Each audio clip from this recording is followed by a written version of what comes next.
Hey kids, you like Future Frenzy? Well, guess what? 2/3 of this video is Future Frenzy. Welcome to part 8 of the Crash Bandicoot commentary, ladies and gentlemen.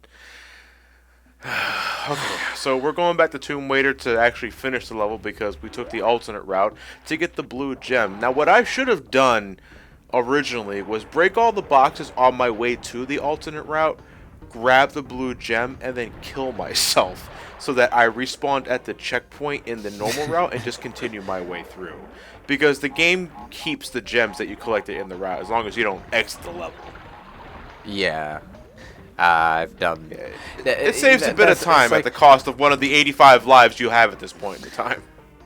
Yeah, like the one egregious case of backtracking in Crash 2 is the purple gem path, where you have to go to a secret warp and then use that secret warp. It's a stack of fake nitros, if you remember, and the purple gem is very early on in that pathway.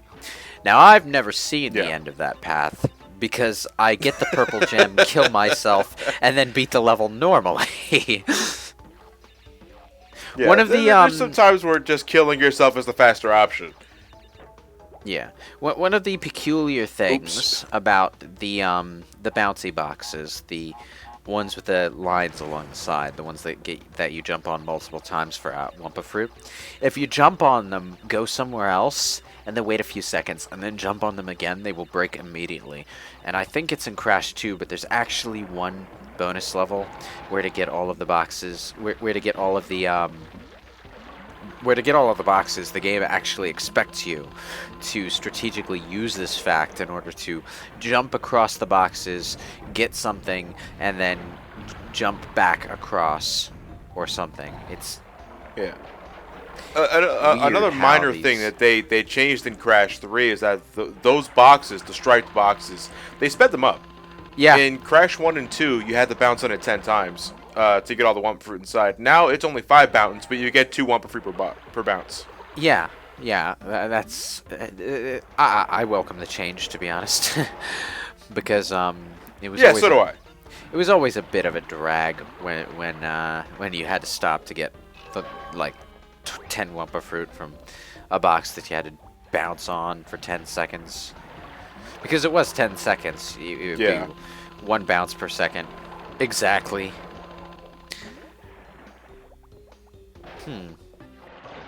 Now that I think about it, is Crash like... I was going to say, Crash is like one of the only video game characters I can think of that jumps and falls at the same rate as an actual human being. What do you mean by that? It's... I mean, okay, compared to Sonic. Sonic has, even in the 2D games, he has a bit of a moon jump. He goes up slow, he comes down slow. And you don't really think about it because you're moving left and right really fast, but his actual upward and downward momentum is pretty slow. Just off a regular jump, not if you fall for a while and gain speed. Yeah, I never really thought about that, but you're right. It is pretty close. So does that mean we can do everything Crash Bandicoot does? No, well, John, you're not a bandicoot, you're a person, okay? Get right. So do we okay, so you get the relic when you beat the time trial. Yeah. What does the sapphire relic do? I know you get the... It's just a base level of relic. Yeah, it's a base level relic for completion. You get all the gold ones, and you can get the 105%, but for 100%, all you need is sapphire or higher. And pretty much, Ted. When you revisit a level, when you step on the level button, you are given the time needed to get the sapphire relic. If you get the sapphire relic, you are then given the time for the gold relic. Just to give you an idea of what time you should be shooting for to get that relic. Okay, and if you beat the... do you get the time for the platinum if you beat the golds, or... Only after you finish the game. Okay, well, actually, that's not too surprising for me, because they want to keep it a secret. What about these Naughty Dog times you guys are talking about, though? How do you know... Those are developer times. You get those after you 100% the game. 100% or 105%? 100%. Okay. How do you know if you've beaten them? Or does the game just all right? So here's how it works. Before you beat the game 100%, once you get the gold relic, then that's it. That's all she wrote. You won't get the platinum relic times until you beat the game 100%. But if you go out of your way to, I think, 105% the game, or just 100% the game, you will get developer times, but the developer times are not displayed on the level buttons. They're just something you see at the end of the credits and you just write them down and hopefully you remember them. But the developer times are not what you're beating to get platinum relics. Because platinum relics are a completely different set of times. Developer times are something else entirely. Yeah. Okay. They're the unofficial, fourth reward. Okay. Okay, so you don't have to do anything with them in order to win the game. Okay. Okay. Yeah, I'm sorry. And you certainly don't need to beat developer times to get platinum relics. You will. I mean, you're killing two birds with one stone. But you gotta play every level near perfect to get even close to developer times. It's ridiculous. And platinum relics are already hard maybe as you should balls. Yeah. John, maybe you should just get good. Have you ever? Well, you don't play Crash, so you wouldn't know. I mean, Nope. Was there something in any game in the N64 era that you played that had something hidden like developer times that weren't required to like 300% a game?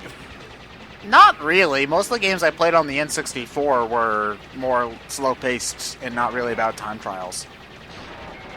Now, it's pretty much over now, but Coco gets a boss fight against Engine.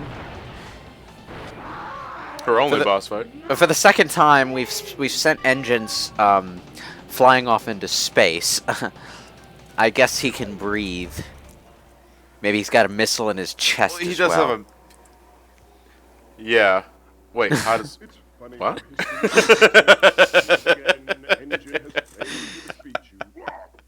But yeah. Yeah, that is Coco's only boss fight. Yeah. The actually, now that she has a crosshair in that, it's actually somewhat deceptive because the crosshair isn't necessarily where her shots are going to land. There's sort of a physics thing going on with that. A suggestion. Yeah. Well, it's a little quirk about that Engine boss fight, because in the second part of the fight, your tiger buddy joins with you, which, to my knowledge, just cosmetically changes the color of your laser from blue to green. It doesn't actually. It doesn't do anything. No, it's just it's kind of a tokusatsu reference, I guess, or a general children's cartoon thing. More, okay, well, more like. Oh God! The blue gem from Tomb Raider allows us to take the alternate pathway in Fixinator. It's nothing but oil on the ground here, so you're constantly moving. But you know what? One thing I really love doing with the oil floor: slide jumping, because you go really far. Yeah, but fuck is this one of those? You've got ice physics going on, or oil physics. That is exactly what I meant. Did the ceiling clip your jump? Yeah. Did the ceiling clip your jump there? You want to know the real? You want to know the real awesome thing about that, Ted? You saw the gem on the other side of the door, right? Kinda. He fell down the pit. Right here is where he fell. Tripping at the 1 yard line. The very end. Oh man, that's great. More like being now get out. It's more like being clotheslined at the 1 yard line. By what? The field goal post? I think our sports analogies are starting to fall apart, just a tad. At the 1 yard line. You know, Ted, my instinct when you said that, was to try and think of, all right, what was the pun? Did he just make a funny? I can't think of. No, one. I'm just saying we don't know how to do. I'm just saying I don't think we know how to do sports analogies.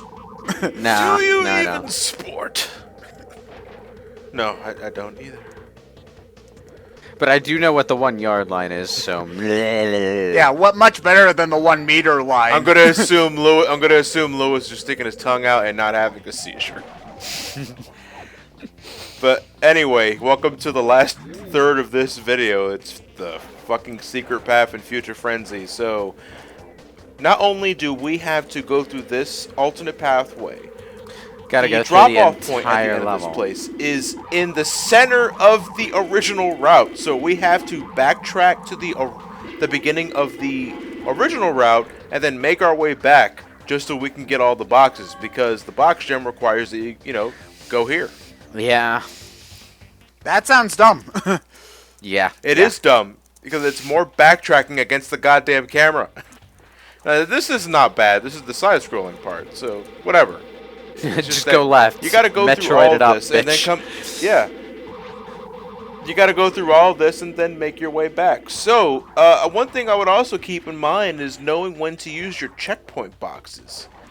You know, if you want to, you can ignore the checkpoint box, go through the backtracking hallway, and then break the checkpoint box on your way back. That way, at the very least, you don't have to redo everything if you die. Pause break. Pausing won't save you. Sorry, I had a bit of a... No, well, I wasn't in danger. I mean, I don't want to do this staged, yes, but whatever. I gotta do it. Yeah. Oh god, this part right here. Fuck this part. You got pits, conveyor belts. Backtracking against the camera and against the flow, and then trying to jump over pits in the process. It's something. It's definitely something. It's just not a fun time. It's No. really not a fun time. And you really got to inch your way through this too, because there's some shit that can sneak up on you. Like that? Those in particular, because yeah, the depth perception is pretty fucking deceptive. And then you just got other instances like this where, yeah, I didn't see that. Thank you. The depth perception in a video game is usually based on where something's shadow is, but you can't actually see anything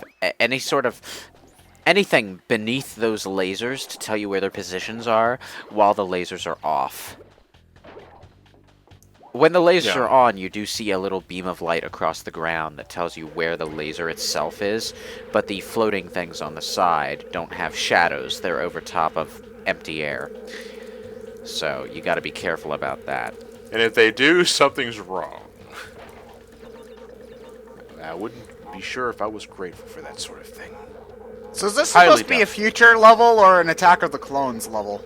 Because I swear this environment looks straight out of the speeder chase from Attack of the Clones. Well, that's more of a coincidence than anything, because I'm pretty sure Crash Bandicoot Warped predates the prequels. Oh no, it definitely does. It's just By a year. They were still, I think the most advanced Star Wars thing we had at the time was probably the special editions. And not even the current special editions, because there are so many revisions to the special editions that, I don't God, even even remember. the special editions have special editions. Yeah. Now, did you know that in one of the original special edition cuts, The Empire Strikes Back, when Luke drops down out of Cloud City at the end after the big plot twist trademark, they inserted the Emperor's scream from Return of the Jedi. As he was falling. Why? Because I don't know. Because they wanted to, because George Lucas likes his plot rhyming and thought that it would be clever, I guess, if he underlined that it sort of rhymes how the Emperor ended up at the end of the next one. It was stupid, and they took it out, so it's not in the current cut. Yeah, but if you think about watching all three in the beginning, like, you're not going to get that. It's just... No, you're not. Why It does also Luke's doesn't- scream it- sound weird? It also doesn't sound remotely like Luke. It sounds like Emperor Palpatine. It's like, man, falling down that pit makes you age by 80 years. But, oh, man. Actually, I was never clear on Darth Sidious's age. He's not Yoda old. old, is he? No, he's just... Oh, yeah. He's just really, really old. Like, I think he's several hundred years old, because they talk I about him think doing it's, stuff like pre-prequels. I think it's an aspect of the dark side of the Force that certain Dark Force users can extend their lifespan or something. God, we went off on a weird tangent. Thank God that level's over. Yeah. Well, hey, that's why we do it. Because fuck Future Frenzy. Alliterative. Fuck Future Frenzy. Gonna make a t-shirt out of that.